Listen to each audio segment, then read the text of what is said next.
Është skandaloze, kupton? Delenda Kartago, Kartagena duhet shkatruar. Ndonse është dakord se Kartagena Vlonjate duhet prishur, Arjan Vasiari nuk e fsheh se pas vendimit të kryeministit Rama për të shëmbur disa ndërtesa me leje pranë ujit të ftohtë, qëndrojnë probavia politike. Është dhe një sfidë politike pra nivel makro, nivel kombëtar, është një sfidë politike ndaj kundërshtarit të kryesor politik që zoti Basha, i cili në mënyrë të drejtë për drejtë, jo të drejtë për drejtë, përmes familjarëve ti ka një lidhje me atë pallat, sepse nuk e shmangim dot që epiqendra e gjithë këtij debati hapet dhe mbyllet tek pallati i famshëm i Bashës, që ndoshta atje ka dhe prishje të tjera. I të njëjti mendim është dhe Alfred Lela. Le të themi se ka një luftë pallatësh që nëse e kujtoni ka qenë që para zgjedhjeve e djathta sulmonte zotin Rama atëherë në opozit për një pallat këtu diku në qendër të Tiranës. Tani si më thënë është hakmarrja, pallati i Ramës është bërë pallati i Bashës, është bërë si puna është bërë një farë lufte ndërmjet pallatësh. Nënkupton me pallate pravavijat politike të secilës anë. Por arsyeja e vërtet pse kryeministri nxiton të shëmb, sipas Vasiarit ka të bëjë me mungesën e rezultateve konkrete gati në përfundim të 100 ditëve të parë të qeverisë. Në vështrimin tim është një 100 ditësh i cili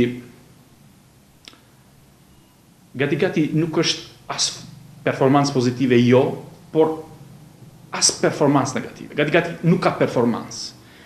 Dhe për të kompensuar këtë mungesë performancë në nivel kombëtar, zoti Rama ka nevojë që të arrijë një bilanc në nivel lokal. Besoj që është nevoja e tij për të kompensuar mungesën e bilanceve në nivel nacional me arritjen e bilanceve, dhe ka bilance në nivel lokal. Triumfalizmi politik përballë elektoratit është gjithashtu një nga arsyet që shikon Alfred Lela.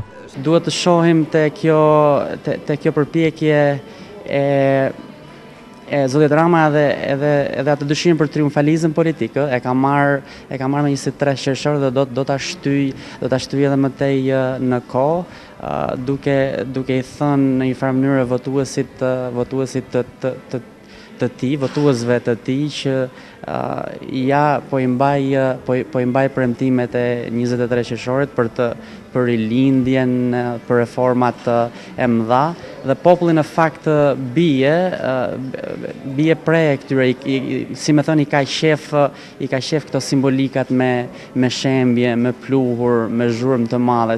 Mos respektimi i gjyqësorit ndërsa çështja e një prej pallateve të zonës i ka kaluar drejtësisë, shihet me shqetësim si nga Vasiari ashtu edhe nga Lela. Ai si pallat duhet të prishur, sigurisht si shumë të tjera, duhet të prishur, por gjithsesi unë ngelemi një mendimi që në të gjitha rastet duhet të prishur sigurisht, por përdisa kemi vendosur të jetojmë në një shtet të drejtës, nuk mund të shmangim dot, pra nuk mund të jemi kaq arrogant ndaj vendimeve të pushtetit gjyqësor.